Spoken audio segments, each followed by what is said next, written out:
To understand what stainings and biomarkers are and how they help doctors in their diagnostic process, we will look at the example of Miss Murphy and compare how her treatment would have been in the 1950s to how she will be treated today.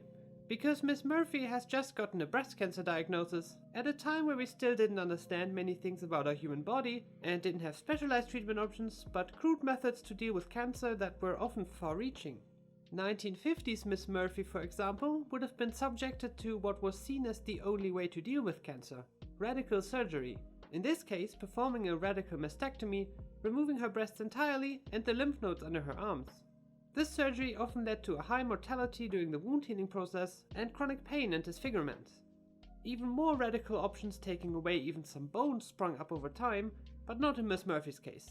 After her operation, the removed tissue would be sent to a pathologist, where our story about staining begins. The pathologist will be given a sample of the removed tumor tissue as well as of the lymph nodes. These samples need some preparation, because they will be cut so thin that only one layer of cells remains, which will be put on a slide. But now there isn't much to see anymore. Think of a cucumber. You can see it when it's thick, but if you cut it into a thin slice, it's almost see-through, which doesn't help us when we want to diagnose different cell types. Also, they are cells and will start to die off and deform if they are not properly treated with a fixing agent to harden and keep them in place.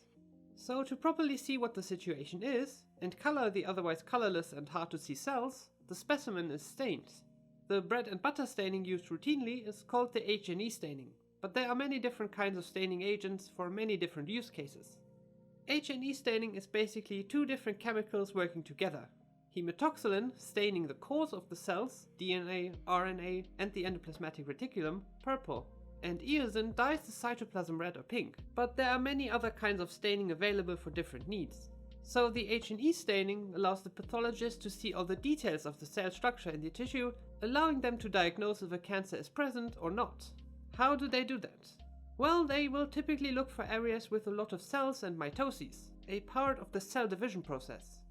Cancer often spreads and grows wildly and quickly, so finding a lot of cells clumped up and replicating gives us a clear diagnosis.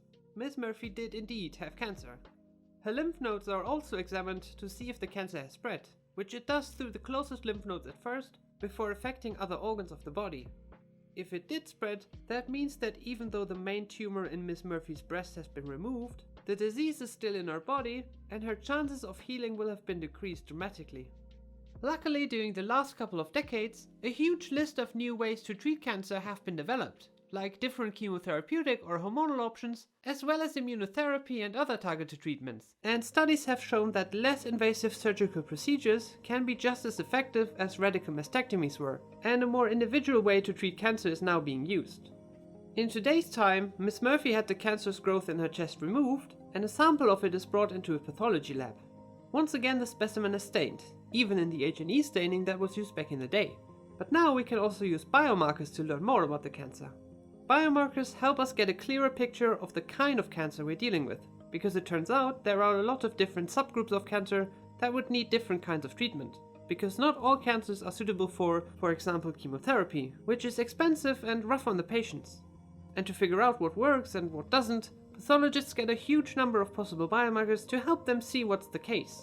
Well-known biomarkers in everyday life are, for example, the blood sugar levels or cholesterol levels, which can be measured easily nowadays.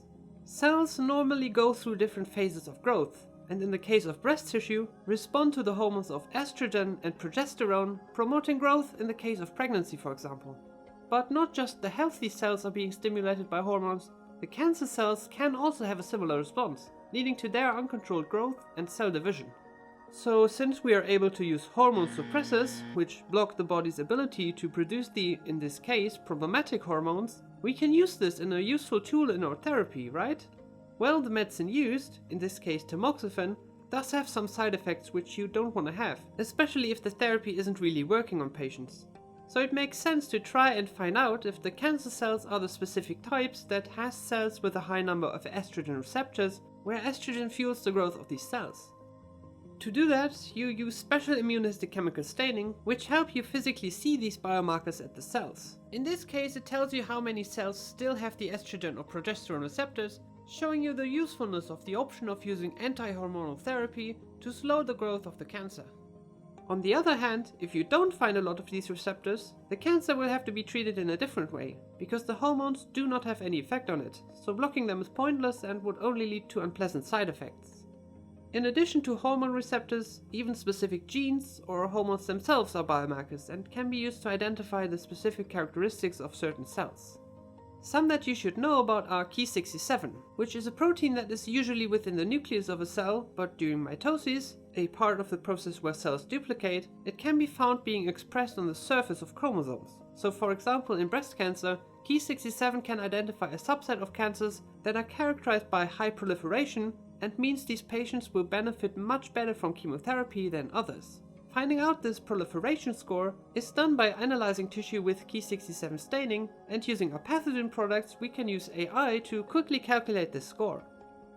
Next is the HER2 new biomarker, which occurs in 15 to 30% of all breast cancers who are now known as very resistant, leading to a poor prognosis unless you use the right treatment. However, because nothing can ever be simple, in other cancers a high HER2 expression correlates with better survival. Lastly, we'll take a closer look at PD-L1, which, if being expressed by a tumor, can lower the activity of specific immune cells called T cells to escape being targeted by the patient's immune system. By blocking PD-L1 with treatment antibodies, this defense mechanism doesn't work anymore, and the immune system can find and kill tumor cells better. Pathologists nowadays have about 100 different markers for many different kinds of use cases. This leads to diagnoses being wildly different today than they were back in the 1950s and earlier, with treatment and detection methods having led to a breast cancer 5-year survival rate of about 85%. And whereas back in the day a diagnosis would just be one line with some information and no detailed treatment recommendations, today it would look more like this. Instead of a radical mastectomy, most of the breast would now be conserved during the surgery, and after the surgery there would now be a specialized radiation, hormonal or chemotherapy treatment to prolong the life and comfort of the patient. And with the help of immunohistochemistry, biomarkers and staining, Ms. Murphy can live a much better life after her diagnosis and know that the physicians are actually looking at her specific case and make sure she gets the treatment that's best for her.